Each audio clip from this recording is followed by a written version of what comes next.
This is absolutely outrageous. And in fact, it's a relief that the Australian community is becoming aware of it. 11%.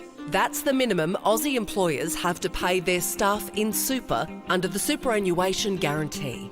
And this is Orana, a major employment provider for people living with disability. With jobs such as landscaping, packing and customer service, they employ around 450 workers.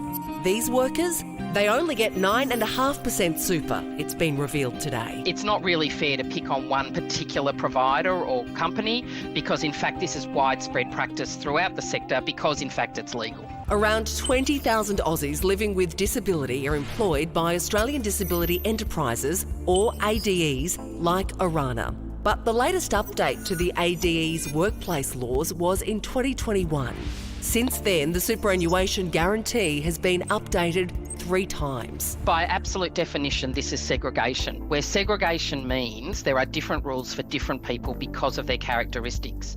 Last year, the Disability Royal Commission heard people with disability were working for pay as low as $2.27 per hour, far below the national minimum. ADEs and, in fact, other employers use a system called the supported wage system, a legal way to pay people less than the minimum wage based on productivity. Originally designed to encourage employers to take on more staff with disabilities, advocates say the system isn't working as it should. The initial idea of wages for people with a disability is a great idea in theory, but what's happened is people are now stuck. There's not a pathway for supporting someone to go from partial payments towards being a fully productive part of the workforce. The government argues that while workers may earn below the minimum wage, most also receive the disability support pension.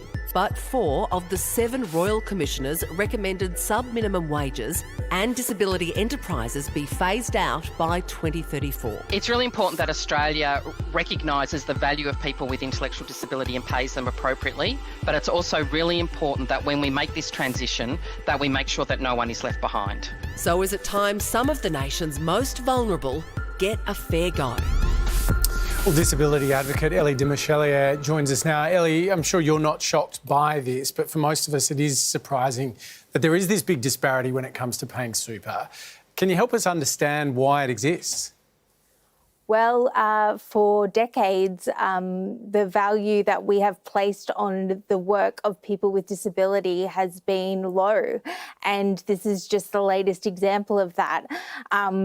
We have been underpaying people with disability, and now it's just super that has been added to the list. It seems to be that it was just forgotten to be updated when we updated everyone else's super, but that's not good enough. And I call on the federal government to update it as soon as possible. There's no point waiting.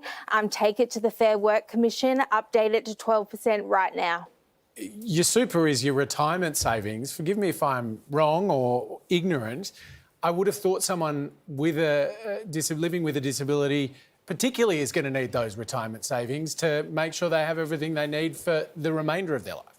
Absolutely. People with disability are like anyone else. And the sad thing is that people with disability have probably lived in poverty most of their life, which means that they haven't gained that much super along the way. 42% of people with disability live in poverty. And so every dollar counts. I think this is a cultural problem that we think that the labour of people with disability is valued so little.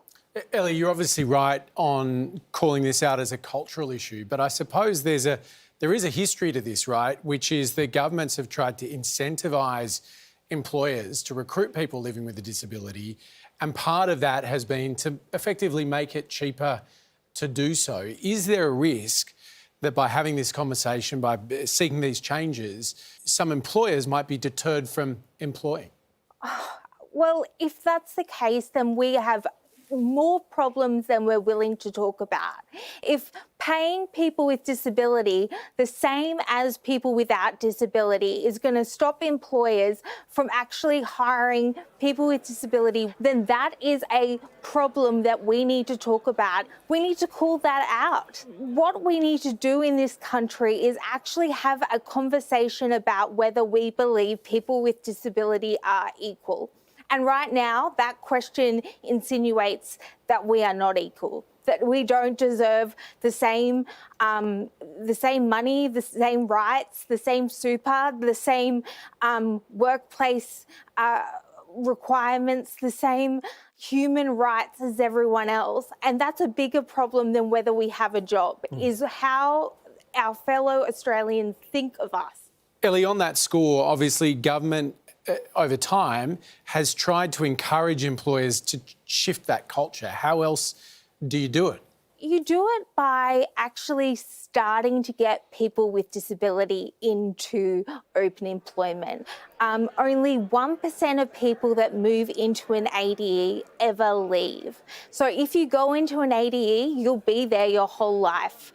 We need to make open employment more accessible to people with disability. And I believe once we do that, employers will see that there is so much to gain from hiring people with disability. There is so much to gain from the perspective of people with disability.